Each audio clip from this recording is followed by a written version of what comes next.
The decree did not arrive with fanfare. It arrived the way most bad news does, quietly, in a room full of people who had already made up their minds. The chamber at Varun's Reach held 7 delegations, 7 species, seated in a half-circle of carved stone and pale light, their translators humming in sync. At the center of that half-circle sat one human woman, and she had known for 3 days that the vote was already decided. She had counted the faces. She had read the silences. She knew.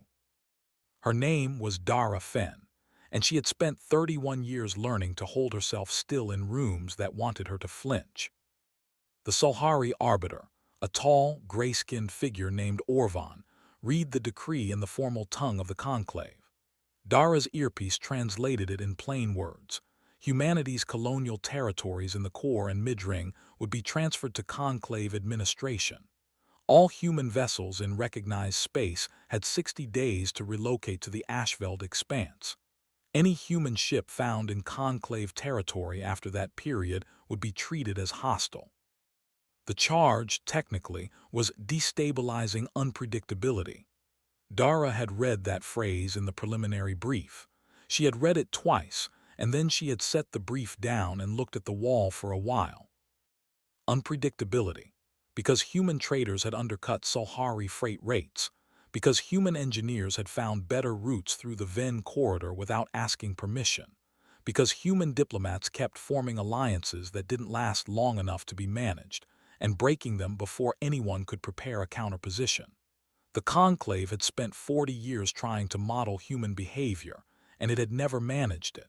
That failure had been quietly reframed as a threat. Orvan finished the reading. The chamber was still. Dara looked at the Drevani seat. The delegate there, an elder named Sarath, with gray ridges along his neck, had not voted in favor. He had also not voted against. The abstention sat on the record like a stone. She turned back to Orvan. "Will the record show that this vote was unanimous?" she asked. Orvan glanced at the Drevani seat. Then he said, "The record will show 6 in favor." Dara nodded once. She closed the folder in front of her. She picked up her case. She did not say another word, and she did not look at any of them as she walked out, not because she was performing dignity, but because there was genuinely nothing left in that room worth looking at. Outside in the corridor, one of her aides was already crying. A young man named Roll, who had only been on staff for 8 months and still thought that words in the right order could change things. "What do we do?" he asked. Dara looked at him. She thought about the 60-day window. She thought about the colonies, the families, the engineers, the children who had been born on worlds that were no longer theirs. She thought about the Ashveld expanse which she had looked up the night before. 3 barren planets, cold stars, no accessible resources of note. "We go," she said. Roll blinked. "That's it." "No," she said, "that's first." She kept walking. He followed because there was nothing else to do. Behind them, through the sealed doors of the chamber, the conclave was already moving on to the next item on its agenda. Humanity had taken up less than 40 minutes of deliberation. The Solhari trade proposal that followed took 3 hours. Nobody noted the difference. Nobody thought to. The first transport ships began loading within the week. There were no speeches. Speeches were for situations where the outcome was still in doubt. This one wasn't.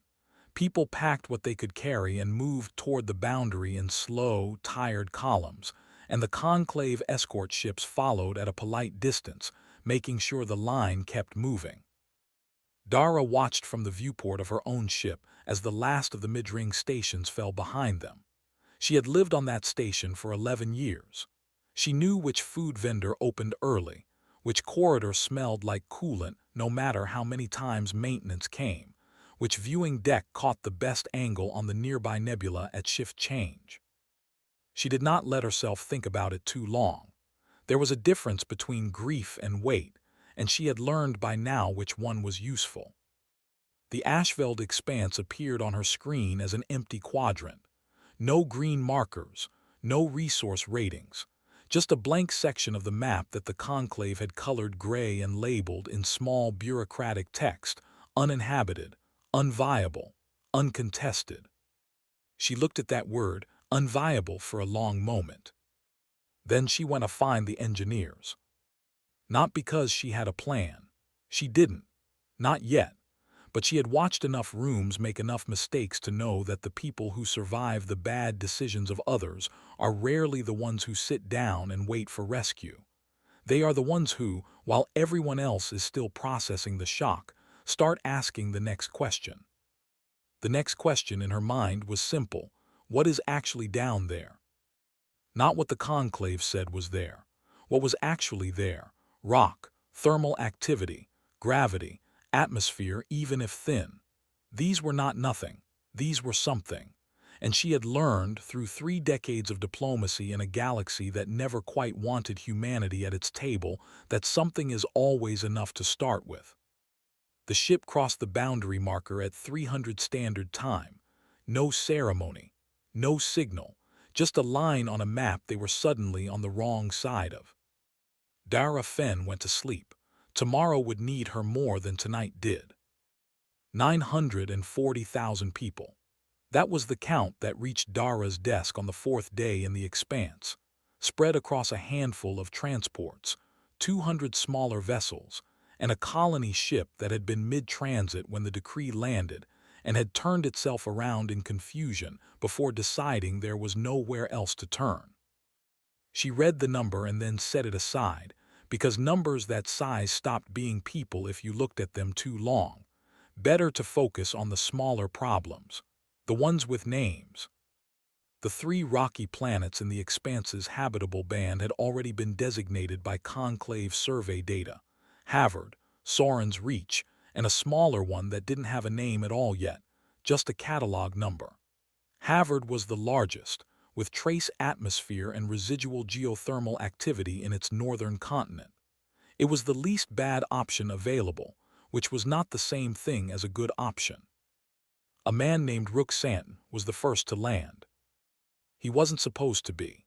He was a mining engineer from a mid-ring colony station, medium height, unremarkable face, the kind of man who had spent 20 years being the most competent person in the room without ever becoming the most noticed. He had landed because his ship needed repair and Havard had flat ground, and because someone had to go first, and he was the one who'd already suited up. He stepped out onto the surface and the cold hit him even through the suit. The sky was dark brown, the horizon flat, the ground the color of old rust. He stood there for a moment, just taking it in. Then he took out his scanner and started walking, because that was the job. What he found in his first 6 hours of survey changed the math of the next decade.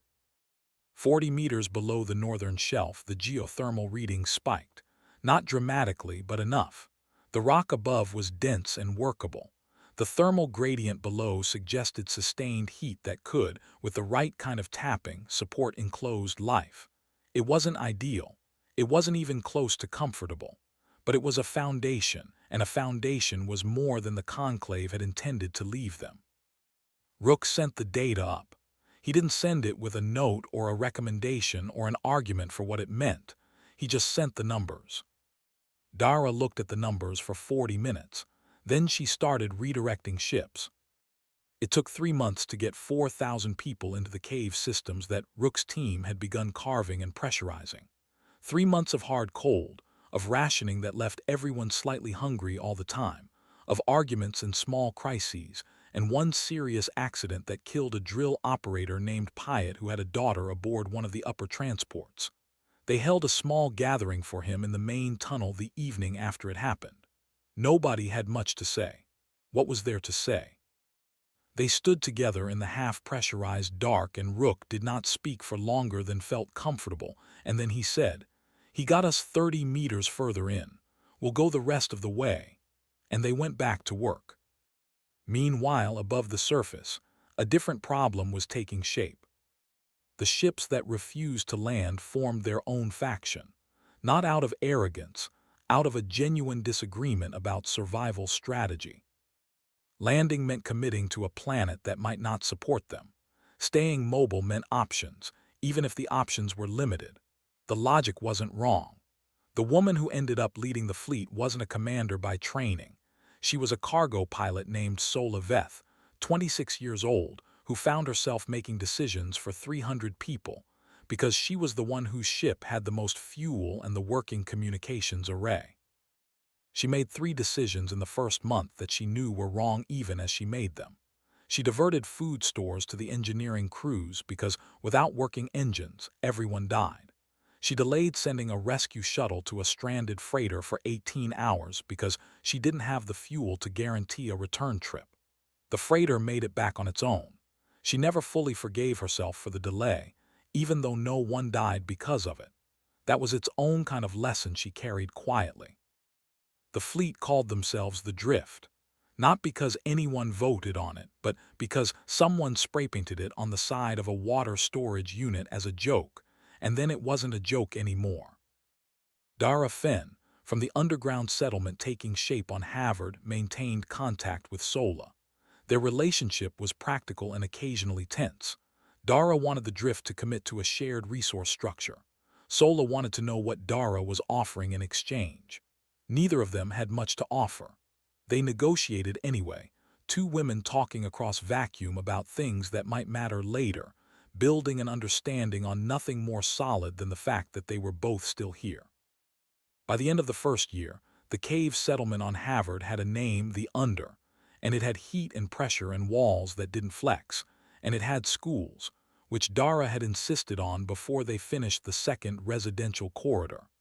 Not because children learning fractions would keep anyone warm, but because the moment you stop building the future inside a crisis, the crisis has already won. The conclave 60 light-years away was not watching. They had moved on. There were trade agreements to ratify, border disputes to mediate, records to update. Humanity's entry in the registry had been changed to 2 words, status unknown, which was, from their perspective, the same as no longer our problem. They were not wrong about the first part. They were catastrophically wrong about the second. Rook Santon died in the 43rd year after exile. Not dramatically. His heart gave out on a Tuesday, in the middle of reviewing a thermal distribution report. He was found with his reading glasses still on, and a half-finished cup of something that passed for coffee at the time, synthetic, bitter, made from a process his team had developed, because there was no other option, and a man needs something warm in the morning. His daughter Marit was 12 years old when the exile began. She was 55 when he died. She had grown up underground, which meant she had never seen open sky and didn't particularly want to. The sky above Havard was still the color of burnt clay, and the atmosphere outside the dome extensions they'd built by then was still too thin to breathe without a mask. Open sky was something she understood as a concept, the way she understood ancient Earth, a place people came from. Not a place she was going. What she wanted was to finish the geothermal tap her father had calculated in his last notebook. He had done the math. He was certain it would work. He had just never quite gotten to the drilling because every time he freed up a crew, something more urgent needed that crew first. That was how it always was. The urgent ate the important day after day until the important became a notebook on a shelf. Marit pulled the notebook down. She read it 3 times. Then she requested a crew. 9 years later, the tap worked. The heat output was significant enough to expand the Under's pressurized zone by nearly a third and maintain warmth through Havard's worst cold season on record. A season that, without that tap, would have required rationing the heating systems in a way that would have been dangerous for the elderly and the very young. Nobody threw a ceremony. There wasn't time for one. But Marit stood at the entry to the new tap chamber the day it came online, and she put her hand on the warm wall, and she didn't say anything for a while. She was thinking about the notebook, about the half-finished cup, about the fact that some work takes longer than one life to finish, and the only way to survive that truth is to keep going anyway. A generation later, the Drift's fleet was down to 31 ships. 7 had been cannibalized for parts. 2 had been lost to accidents. The captain who had inherited Solaveth's position through a chain of succession that nobody had formally designed, a hard-spoken man named Fen Adra, faced a problem with no clean solution. A third group had formed independently on one of the asteroid belt clusters. They called themselves the Shelf. They had resources, some refined metals, a working ore processor, 3 decent engineers. They did not have enough food to last another 2 years. Fen Adran needed the metals, the Shelf needed the food. The negotiation should have been simple. It wasn't. Pride is expensive even when you can't afford it. A Shelf elder named Gora insisted on terms that the drift couldn't meet. Fen Adra told her so. She told him she didn't believe him. There were 4 days of silence between the two groups while people on both sides went slightly hungry and slightly scared, and the stars outside were indifferent to all of it. Then Gora's youngest engineer, a 19-year-old who had been born on a transport ship and had never had any particular reverence for hierarchy, sent a private message to Fen Adra's second-in-command with a simpler version of a deal that stripped out everything except the thing both groups actually needed. Fen Adra signed it in an hour. Gora signed it the next morning, slowly, in the particular way of people who know they are doing the right thing and resent that it took this long. The merger cost 4 lives in the reorganization, accidents during the physical coupling of 2 asteroid habitat sections. It cost a month of near starvation while the food stores were redistributed properly. But at the end of it, the combined group had the beginnings of a real shipyard.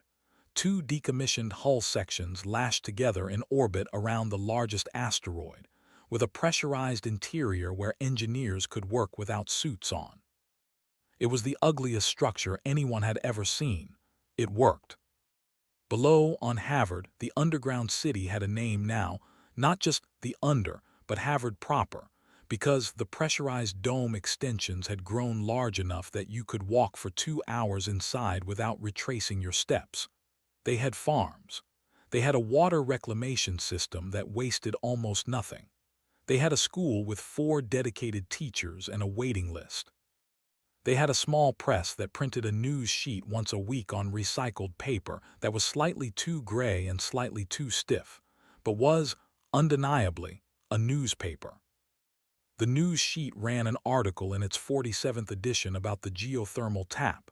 The headline was plain: heat system reaches full output.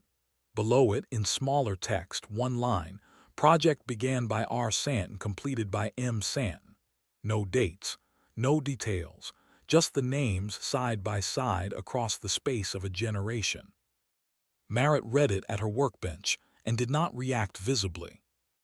That evening she went home, which was a 2-room space she had lived in for 30 years, and she ate a meal, and she sat with her own notebook for a while, adding calculations that her daughter could finish later if she didn't get to them. She was not thinking about the conclave. She had stopped thinking about the conclave sometime in her 30s.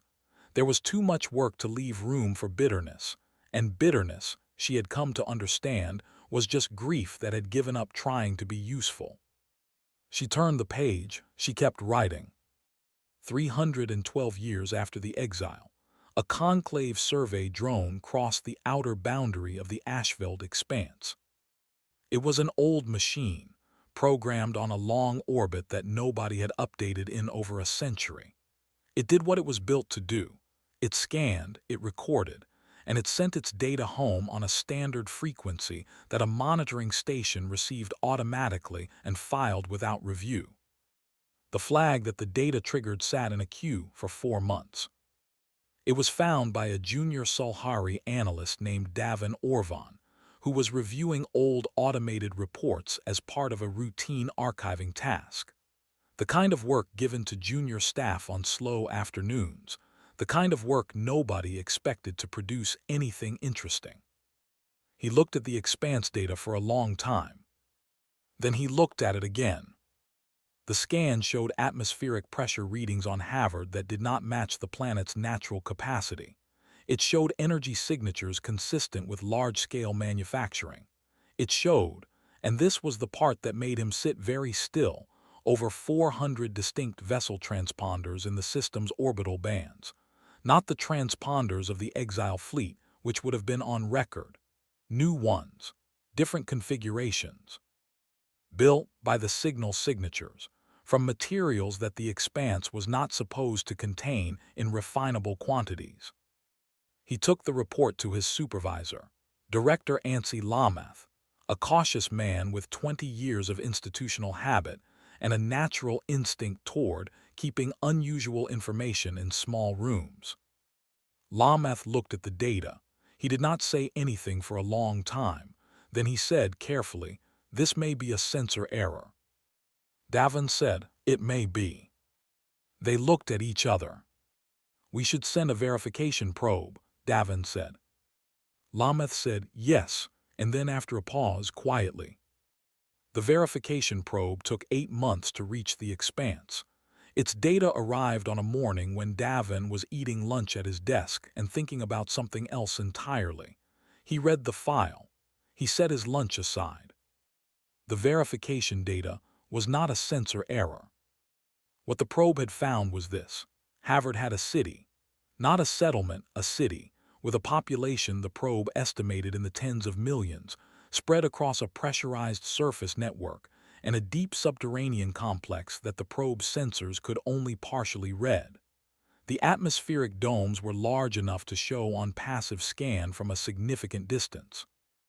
The orbital shipyard, there was only one in the probe's scan range, though the transponder density suggested more, was producing vessels at a rate that implied an industrial capacity the Conclave had not expected to find anywhere in that region of space.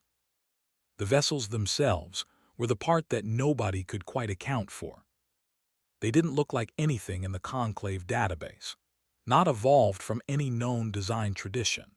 They were over-engineered in ways that made no immediate sense, redundant systems where a single system would do, heavy plating on sections that standard threat models didn't call for, drive configurations that a Sulhari engineer who reviewed the probe data later described as functional but philosophically strange. Like someone had designed them from scratch with no assumptions about what a ship was supposed to look like, only assumptions about what it needed to survive. Which was, of course, exactly what had happened. The Havard drive, as it came to be known later, appeared in the probe data as an anomalous propulsion signature that didn't match any conclave drive type. It had been developed 60 years prior by an engineering team at Havard's orbital station, a team working on the fuel scarcity problem that had plagued the Drift fleet for generations. Their solution shouldn't have worked according to the models they were using. They ran it anyway because the alternative was not running it, and not running it meant the problem didn't get solved. The drive worked. They didn't know why for another decade. By then, they had built 40 ships with it. Davin Orvan spent 3 weeks preparing his full report. He did not tell anyone else while he was writing it, not because he was hiding it, but because he wanted to understand what he was writing before other people started telling him what it meant. What he wrote in the end was not a dramatic document. It was precise and careful, and used the kind of measured language that Sulhari bureaucratic culture preferred. But its conclusion was plain. The Ashveld Expanse, classified as uninhabited and unviable, contained a human civilization of significant scale, technological capability, and apparent self-sufficiency. The civilization had developed independently for 3 centuries without external contact or resources.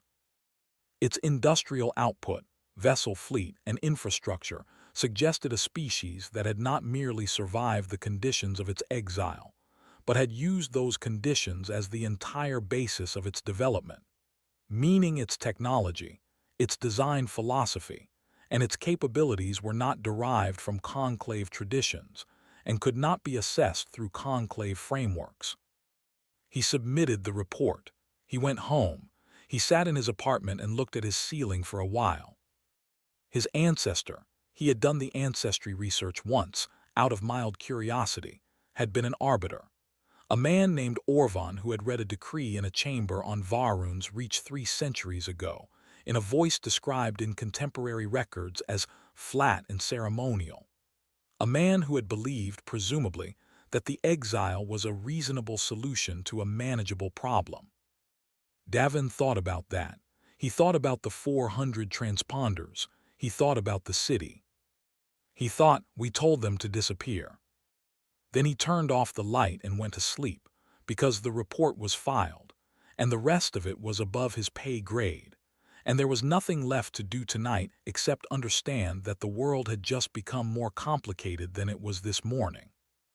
That was, he decided, probably not the last time he would have that feeling. The Conclave's contact vessel entered the Ashveld expanse at 600 Standard Time and was met, within 4 hours and 17 minutes, by 9 human ships. The contact vessel's crew had expected this to take longer. They had expected radio silence, or confused signals, or some early indication of a population that had survived but was stretched thin, people who would be grateful, maybe, or at least visibly relieved to see a familiar flag. They had prepared for that encounter. They had not prepared for a precise, coordinated intercept by 9 ships that appeared from 4 different vectors simultaneously, and held position in a formation that left the contact vessel comfortably visible, but offered no clean exit route. Then the hail came through. Clean signal, standard conclave frequency, which meant someone on the other end had been listening to conclave communications for quite a while. The voice was even. Conclave vessel, this is Havard Governing Council. You're going to want to come in slowly. We'll have someone meet your shuttle.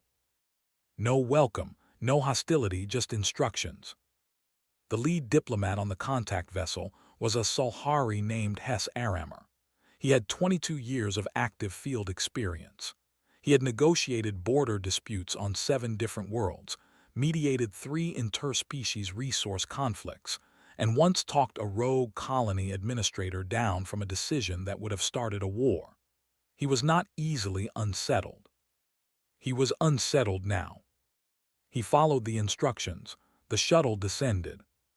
The person who met him was Governor Pale Sant, and she was not what he expected. She was 61 years old and small in the way that people from low-nutrition early environments sometimes are, not fragile, just efficient, built close to the bone. She had her mother's eyes and her great-great-grandmother Marit's habit of watching a person for slightly too long before deciding to speak. She shook Hess Aramer's hand, a human gesture that he recognized from briefing materials but had never experienced in person, and she said, "I'll show you around. It'll be easier than explaining." What followed was 3 days. Aramer saw the shipyards first, the main orbital facility and 2 secondary yards, all full of activity, the Havard drive ships moving through construction phases that he couldn't fully parse because the engineering wasn't referential to anything in his experience. He saw the surface city, the pressurized dome network, the streets, the markets, the schools. He saw the underground complex that was older than anything on the surface, the original cave system, its walls still rough in places where the first drilling crews had been moving fast and hadn't stopped to smooth anything down.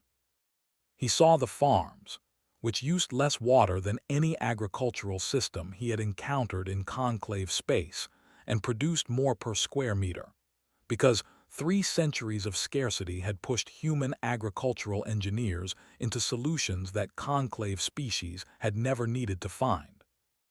On the 3rd day, he walked a corridor in one of Havard's orbital stations, mid-level, nothing special, the kind of corridor you walk through 100 times a day without noticing.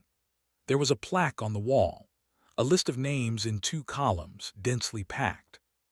He stopped. He asked the technician who was passing what it was. The technician looked at the plaque. "The ones who didn't make it through the first winter," she said, and kept walking. Aramer stood there for a long time. The corridor was warm. The lights worked. Everything around him was functional and real and built by people, and the plaque was long. He thought about the word, uninhabited in the conclave registry. He thought about what it means to call a place uninhabited when you are the reason it became that way. On the last evening, Pale Santin sat with him in what served as her office, a room with 3 screens and a view of the dome's agricultural grid. She poured something from a metal flask. He accepted it. It was strong and slightly strange, and he drank it anyway. "What does the conclave want?" she asked. "Not hostile, just direct." "To understand what's here," he said, "and to discuss the possibility of reintegration." She looked at him. Reintegration. Return of some colonial territories, trade access, a seat at the conclave table. Pale was quiet for a moment. "2 seats," she said, "and we choose what we return to and what we keep. You don't get to define our boundaries for us a second time." He didn't argue, he made a note. What he didn't know, and what Pale chose to tell him only at the end of that evening, was that a Drevani delegate had arrived separately, had asked for a private meeting, and had spent 2 hours telling her about the abstention 3 centuries ago, about how the Drevani had opposed the exile in internal sessions, about how the abstention was the only resistance available under conclave procedure, about how they had maintained a quiet monitoring presence at the expanse's edge for decades, had known humanity survived, and had said nothing, because speaking up meant reopening a vote that had already cost them every alliance they had built. The Drevani delegate's name was Erath. He was Sarath's political heir, and he had the look of a man who had been carrying something for a very long time and was not sure what to do now that he'd set it down. Pale had listened to all of it without interrupting. At the end, she said, "I don't think you were brave, but I think I understand why." He said, "Is that enough?" She said, "For now it's what I have. We'll find out what it's worth later." She told Aramer this because she thought he should know the shape of the conversation he was entering. Not all of the conclave had voted the same way. Not all of the silence had been comfortable. These things mattered, not because they changed what happened, but because the next 300 years would need something to build on, and you couldn't build on nothing.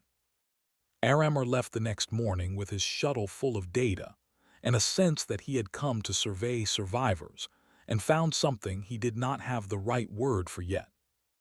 He was still looking for the word on the way home. 14 months. That was how long the Harvard Council debated before voting. Not because the decision was impossible, because it was real, and real decisions deserve more than speed.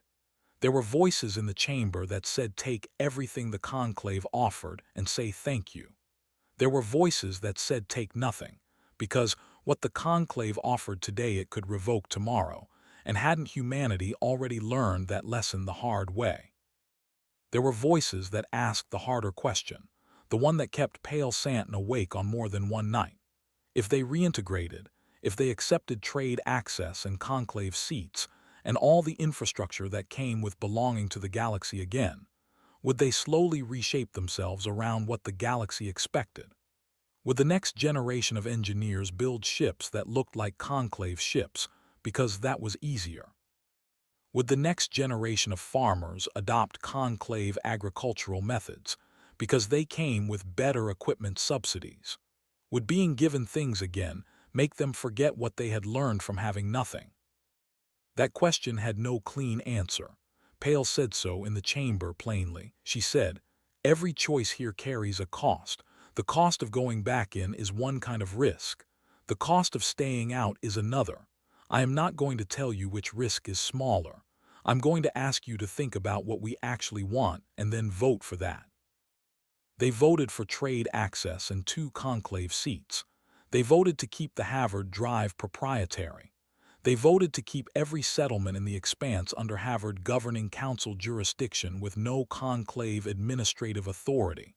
They voted to put the exile on the formal conclave record, not as a grievance they were carrying, but as a fact that existed. It happened. The record should say so. The accord was signed on Varun's Reach. Pale flew there herself. She walked into the same chamber where Dara Fenn had sat in the gallery 300 years ago and been told she had 60 days to leave. She sat at the central table.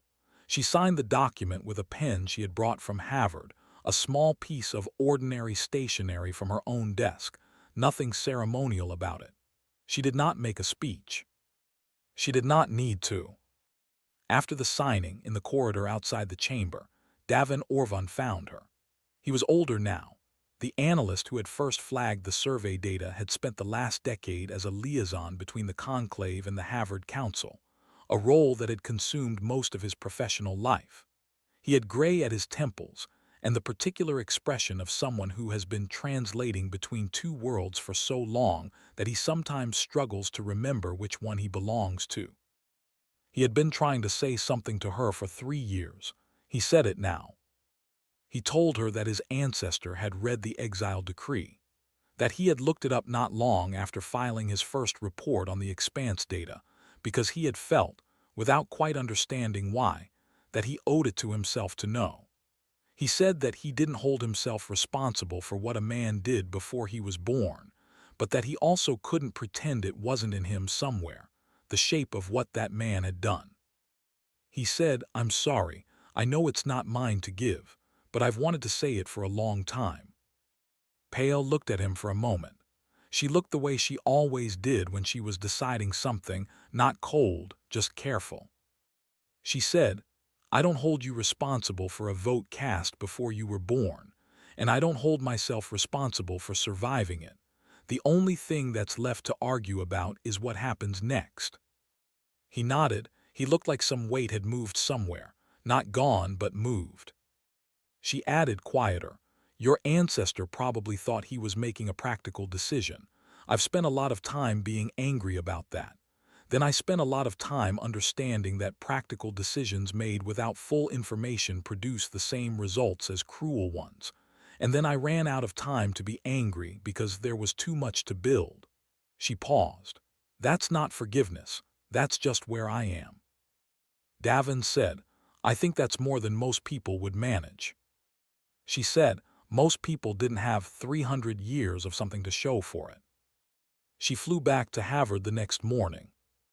The last scene in the story of what the conclave thought it had ended belongs to a group of children on a school trip through the original cave system, the first tunnel, where the walls still showed the marks of Rook Santon's first crew. Rough lines in the rock, uneven, done fast, by people who were not sure they would still be breathing by the following week. The children walked in a loose group, looking around the way children do in old places, half bored, half reverent, not entirely sure which feeling is appropriate. Their teacher, a woman named Bria who had grown up in the Dome City and had never once thought of herself as a survivor of anything, stopped them in front of the original entry point, where a single strip of old lighting still ran along the ceiling. One child asked why the conclave had sent them out here in the first place. Bria thought about it. Then she said, because they were afraid of something they didn't understand and they thought distance would fix it. The child, a boy of about 9 with dust on his boots, considered this. "Did it?" he asked.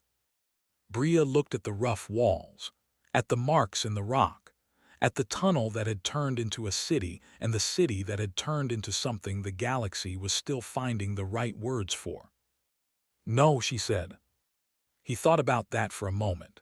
Then he moved on because there was more to see and the tour wasn't over. But something stayed with him.